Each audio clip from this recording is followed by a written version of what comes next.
कि जो पांडव विवश व्याधियों में फंसेंगे तो मोहन के मुख से पुनीता सुनेंगे और खड़े तो रहेंगे कई लाख कौरव, मगर पार्थ ही सिर्फ गीता सुनेंगे। जिस मातृभूमि में जन्म मिला जिससे ऊंचा हो गया भाल, जिस धरती पर आने को लालायित रहते हो महाकाल, जिस धरती पर पग रखते ही हिस्से में यह गौरव आया, इस गौरव के चरणों में मैंने सारा विश्व झुका पाया। यह गौरव सुनो मान का है, यह गौरव स्वाभिमान का है, यह गौरव गौरव गान का है, यह गौरव क्षमा दान का है, यह शस्त्र और संधान का है, राणा प्रताप की आन का है, वीरों के प्राण दान का है, यह सनातनी संतान का है, यह गौरव विश्व प्रधान का है, यह गौरव हिंदुस्तान का है। अभी राव साहब बैठे थे तो कमल दद्दू ने कहा कि ये प्यार तो बहुत करते हैं, वोट नहीं देते। मैं बस इतना कहना चाहता हूं कि मैं इसको क्या दे सकता हूं जिस धरती पर बलिदान की सबसे बड़ी पराकाष्ठा जी जाने की परंपरा रही हो, जिस धरती पर मातृभूमि को कुछ समर्पित करने की, हमारे रामावतार त्यागी जी कहते हैं तन समर्पित मन समर्पित और यह जीवन समर्पित चाहता हूं देश की धरती तुझे कुछ और भी दूं।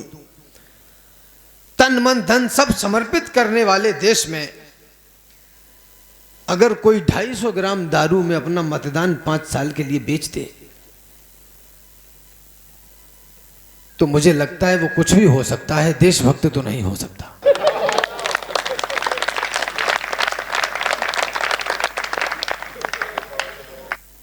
मैं इसको क्या दे सकता हूं, मैं इसको क्या दे पाऊंगा?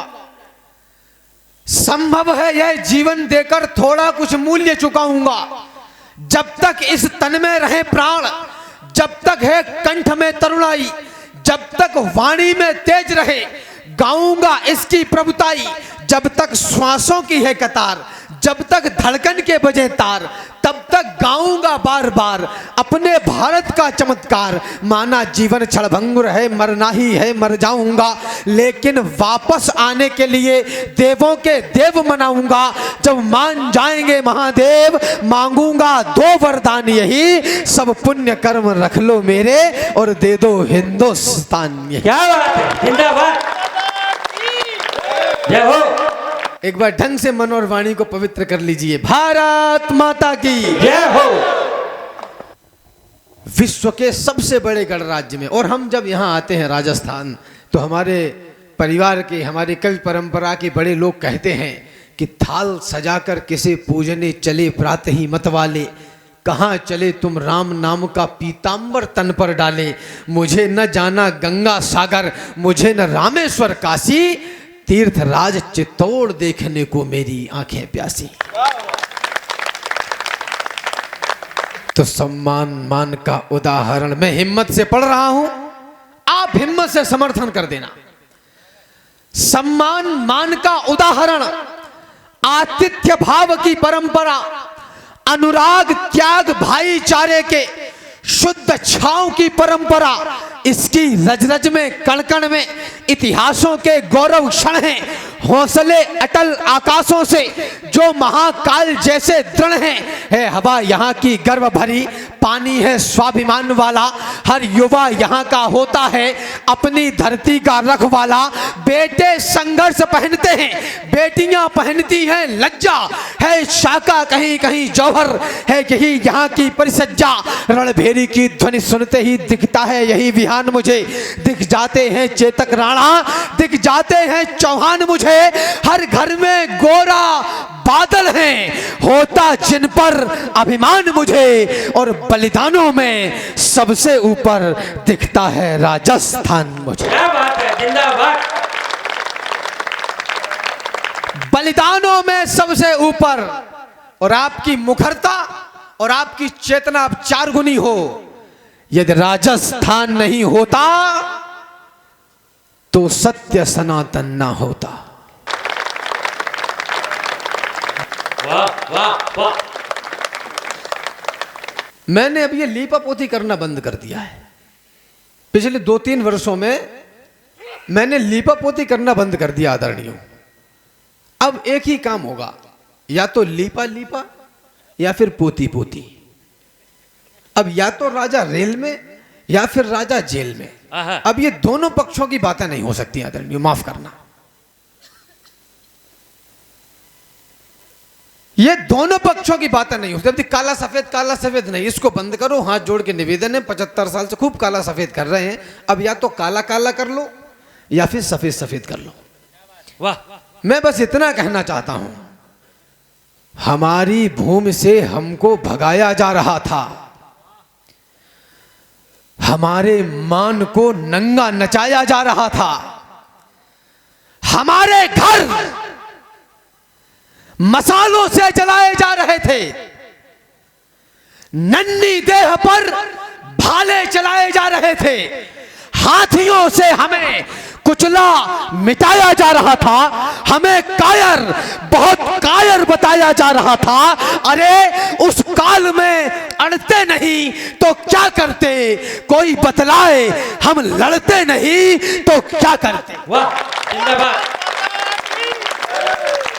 यदि राजस्थान नहीं होता तो सत्य सनातन न होता, यदि राजस्थान नहीं होता तो धर्म पुरातन ना होता, यदि राजस्थान नहीं होता तो हम हिंदू ना रह पाते, यदि राजस्थान नहीं होता तो राम नाम ना कह पाते, यदि राजस्थान नहीं होता तो गौरव गान नहीं होता, यदि राजस्थान नहीं होता तो हिंदुस्तान नहीं होता।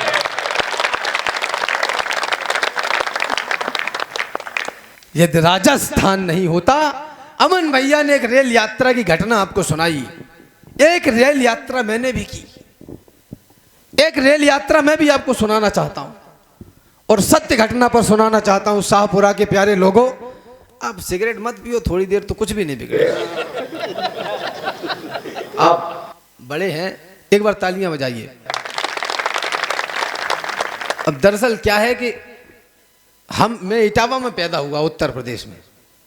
तो हमारे यहाँ छोटी मोटी चोरियां नहीं होती, जब भी होता है डांका ही डाला जाता है सीधा। तो मैं या तो बोल देता हूं या मौन रह जाता हूं। क्या बात है। बस इतनी सी बात है, बुरा मत मानिएगा।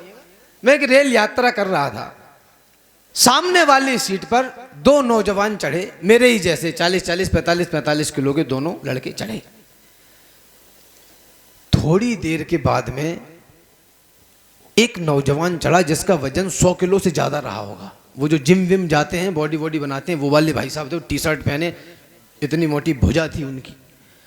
वो सीट पर बैठने को लेके कहा सुनी हो गई, तो वो पतले पतले दोनों लड़कों ने उनको पटक के खूब कूटा।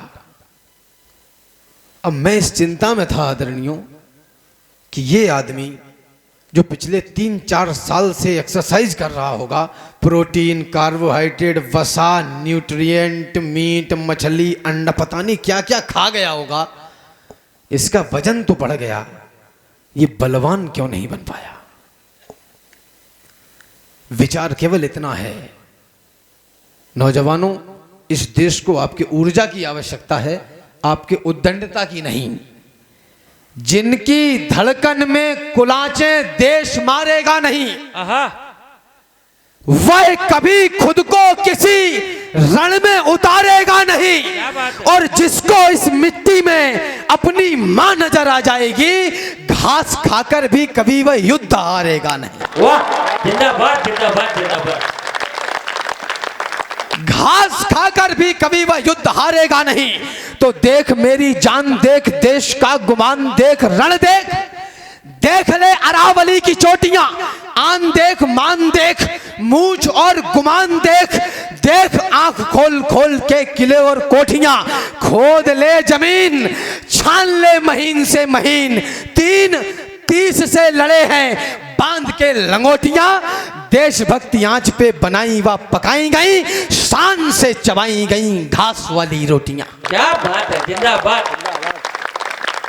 ये है मेरी मिट्टी और ये है मेरा देश। इस धरती पर जब हम ये कहते हैं कि हमें स्कूटर दे दो, हमें मोबाइल दे दो, लैपटॉप दे दो, बिजली दे दो, राशन फ्री दे दो, कुछ नहीं तो चुनाव में पौवा दे दो,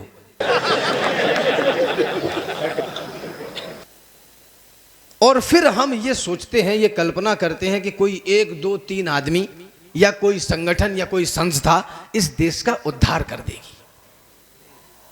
गूंगे एक साथ बोले, ये सब इसलिए कहता हूं कि सीमाएं सुरक्षित हैं, वहां तो हमारे शेर बेटे शेखावाटी के हैं, उन्हें पता है क्या करना है दुश्मन के साथ। गूंगे एक साथ बोले, मनमोहक मधुर छंद चाहिए, पड़े पड़े खाने वाले बोले आनंद कंद चाहिए, और मुर्दा चाणक्यों ने बोला जिंदा घनानंद चाहिए, और बेईमान बस्ती वालों को राजा हरिश्चंद्र चाहिए। वाह, जिंदाबाद। अरे झेल कर शोक दुनिया को तराने दे दिए हमने, पड़ी थी जब जरूरत तब खजाने दे दिए हमने, हमने घास खाई भोग पर उनको खिलाया है, उजालों के लिए हमने हमारा घर जलाया है। सुनो, इस धूल से लेकर गगन आकाश तक हम हैं, धरा की आस के एहसास के विश्वास तक हम हैं, कटाकर सर बहाकर रक्त हर बलिदान तक हम हैं, प्रभु श्री राम से लेकर यहां चौहान तक हम हैं। वाह, जिंदाबाद। बार बार अत्याचार झेलता नहीं है कोई, कमजोर खुद को कराल कर लेता है। ऐसे करके बैठना बंद कर दीजिए। हम ऐसे करके बैठे रहे तो हमारे घर की 20-25 साल की बेटियों ने कचहरी में जाकर एक हस्ताक्षर में ही हमारे साथ ये अधिकार खत्म करना शुरू कर दिया। हम ऐसे ही करके बैठे रहे तो इस देश के 2 टुकड़े की मांग करने वाले लोग, खालिस्तान की मांग करने वाले लोग सर्वोच्च सदन में 2-2 लाख वोटों के अंतर से जीत के बैठने लगे। सही है। यदि हो असहाय और तलवार ना उठा सकें तो माता सीता की तरह तिनका तो उठाएं हम, खुद को ना जलाएं ना गलाएं ना खपाएं, किंतु जो लड़े हैं उनकी शूरवीरता तो गाएं हम, और देश की तरक्की में हाथ ना बटा सकें तो खुद को इस देश का कलंक ना बनाएं हम, महल अटारियां बनाएं ना बनाएं, किंतु अपनी औलाद को तो शेरशाह बनाएं हम। वाह, जिंदाबाद। अरे पेड़ पौधे तक नवेली पत्तियों को, पेड़ पौधे तक नवेली पत्तियों को राग रस अपना पिलाने में लगे हैं, और पशु पक्षी भी अपनी पीढ़ियों को स्वयं के जैसा बनाने में लगे हैं, और हम मानव हैं, दुनिया के गुरु हैं, सभ्यता अपनी छिपाने में लगे हैं। पीढ़ियां बलवान हो यह सोचकर हम बस उन्हें सुख से सुलाने में लगे हैं। स्क्रीन में डूबे हुए योद्धाओं सुन लो, पहले धारावाहिक खत्म हो जाते थे, फिल्में खत्म हो जाती थी, अब वेब सीरीज भी 12-14 घंटे में खत्म हो जाती है, ये रील खत्म ही नहीं होती। इस देश के नौजवान के मोबाइल का वॉच टाइम देखो तो 12 घंटे से ज्यादा का निकले। स्क्रीन में डूबे हुए योद्धाओं सुन लो, लेट करके कौन सा संग्राम होगा, कर्मयोगी विश्व के राजा बनेंगे, और अपनी किस्मत में तो इंस्टाग्राम होगा। वाह।